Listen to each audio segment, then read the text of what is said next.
साधं गणित घ्या. ज्या दिवशी पहलगाम इन्स्टन्स घडला त्याच्या दुसऱ्या दिवशी आपल्या देशात सोन्याचे भाव 1,00,000 रुपयाच्या वर गेले. तो एकट्या पहलगामचा भाग नव्हता, पण पहलगाम म्हणजे चीन आलं, अफगाणिस्तान आलं, पाकिस्तान आलं, भारत आलं आणि ऑलरेडी 6 देशांमध्ये वेगवेगळ्या ठिकाणी युद्ध सुरू होती. Is it not economy? या सगळ्याचा त्या क्षणाला करून पुढच्या 6 महिन्यासाठी केलेला विचार म्हणजे अर्थसंकल्प असतो. हा एक भाग. दुसरा भाग सर असं म्हणलं की HHNI वाढतात का? वाढतात, पण त्यांच्या इन्कमचा सोर्स काय आणि त्यांच्या एक्सपेंडिचरचा सोर्स काय? सगळ्या अर्थी प्रॉडक्ट काय आणि जॉग्राफी काय?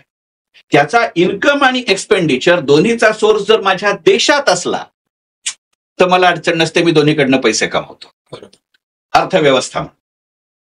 पण जर इन्कम माझ्याकडे असेल आणि एक्सपेंडिचर पलीकडे झाला तर मला नाही ना फायदा होतो. बरोबर. त्याचं उदाहरण सांगतो. पहा, travel tourism is the biggest beneficiary of corona in my country. म्हणजे आता मी बालीला जात नाही का, आता मी अफगाणिस्तानला जात नाही का, आता मी मलेशियाला जात नाही का, असं नाहीये. पण हे केवळ माझ्याच देशात होतंय असं नाही ना. जो तुम्हाला कोण जाणार? ते कोरोना परत आला, हे साला युद्ध केलं, कोण जाणार? तर तुम्ही मला सांगा ना की त्या मलेशियाने आपली खोडी काढली, आपले पंतप्रधान काही बोललेच नाहीत, फक्त ते लक्षद्वीप आपण प्रमोट केलं, बस. ही एरवी चर्चेचा विषय झाला असता का? आत्ता साधं उदाहरण घ्या. ऑपरेशन सिंदूर नंतर तुर्कस्तानने आपल्याला पाठिंबा द्यायच्या ऐवजी पाकिस्तानला दिला आणि लोकांनी आपण ठरवलं, ते खरं म्हणजे सेफ्टी म्हणून ठरवलं. त्याला पॅट्रियोटिझम म्हणायचं की नाही हा पॉलिटिकल गेम आहे. ते म्हणले आम्ही नाही जाणार तुर्कस्तानला.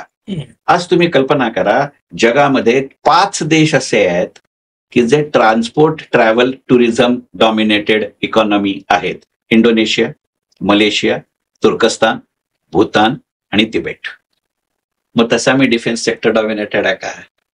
मी रिलिजियस टुरिझम डॉमिनेटेड आहे का? तो राम आला होता का नाही, त्या अयोध्येत जन्माला आला का नाही, त्याचं मंदिर झालं का नाही, कोणत्याही वादात जाऊ नका. पण त्या अयोध्येमध्ये त्या मंदिराच्या व्यतिरिक्त जी काही कॅपिटल कॉस्ट राज्य आणि केंद्र सरकारने दिली होती ती गेल्या वर्षभरात वसूल केली. हे इकॉनॉमीचं रूप आहे की नाही? Do you have the skill set for travel? Do you have the skill set for tourism? Do you have the skill set for defence? साधं पराग सर ज्या क्षेत्रात आहेत, मेडिक्लेम. आज माझ्या देशामध्ये 35 कंपन्या लाईफ इन्शुरन्स क्षेत्रात आहेत. इरडाच्या नियमानुसार एका विशिष्ट पद्धतीच्या बिझनेसला एका विशिष्ट नंबरमध्ये मला ऍक्च्युरियन्स लागतात. आज माझ्या देशाच्या टोटल रिक्वायरमेंटच्या फक्त 12% ऍक्च्युरियन्स अवेलेबल आहेत. LICच्या कंपनीमध्ये 70 वर्षाच्या माणसाला तो ऍक्च्युरियन आहे म्हणून एक्सटेन्शन द्यावं लागतं आणि त्याचा पगार चेअरमनपेक्षा काही वेळेला जास्त होतो. हे गणित कसलं आहे सर? त्यामुळे स्किल सेट मॅटर्स.